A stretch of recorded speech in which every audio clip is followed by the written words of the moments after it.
I'm Dr. Hong Jung-hyun from Fresh TV.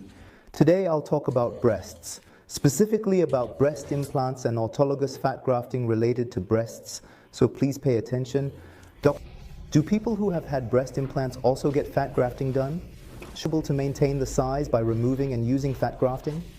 In reality, breast implants cannot perfectly replicate the results obtained through chest fat grafting procedures. However, if you have discomfort with the breast implants themselves, or if, as an aside, your boyfriend strongly dislikes them, there may be situations where you feel the need to remove them, but you don't want to lose too much volume, so you may opt for breast fat grafting as a replacement. While breast implants, typically containing silicone up to 370 cc, can be restored exactly with 100% breast fat grafting, it doesn't seem to be that easy in reality. When breast implants themselves have stretched the skin and various tissues in the chest significantly during surgery, removing the implants may initially result in sagging and a slightly wrinkled sensation, similar to a grandmother's chest, due to the stretched skin and tissues. Typically, after removing breast implants, it usually takes about 1 to 2 months for the tissues to recover to some extent.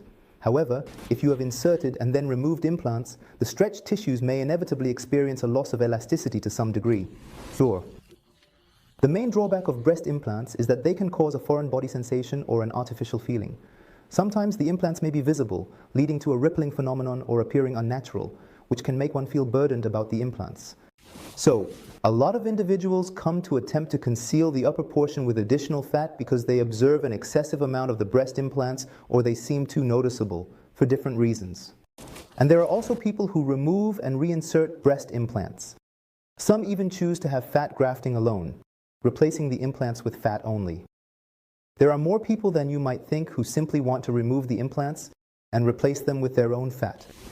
Can the removal be followed immediately by fat grafting? Well, usually when undergoing breast implant removal surgery along with fat grafting simultaneously, it can be a bit more complicated and intricate than expected, with some potential side effects. The surgical procedure itself is quite complex, so even if we skip some details, it's still a challenging surgery due to its level of difficulty. Is it possible? So, how do you perform fat grafting on the skin above the breasts? In fact, many people who undergo surgery express a desire to have both procedures done simultaneously. Some prefer to have the implants removed and replaced immediately, while others feel it might be safer to wait a bit before surgery. Performing fat grafting in a situation where there has already been significant incision for the implants can be somewhat challenging, but with an experienced surgeon it is feasible. Some individuals opt for multiple rounds of fat grafting to achieve the desired volume, even after the initial procedure.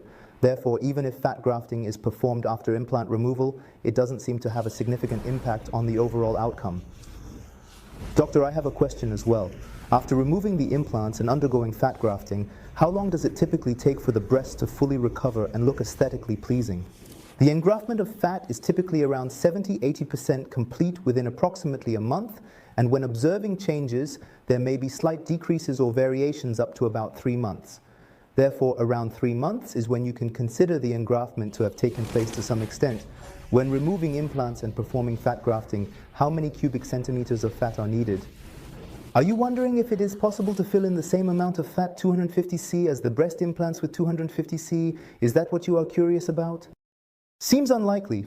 From what I've seen, in many cases, people who get breast implants often have small breasts, so there are many who undergo the surgery, right?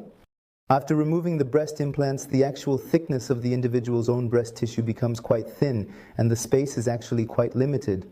There is not enough space to fill as much as the 250cc breast implant that was in there, and because it was stretched due to the breast implant, if you force too much fat into it, there will definitely be side effects.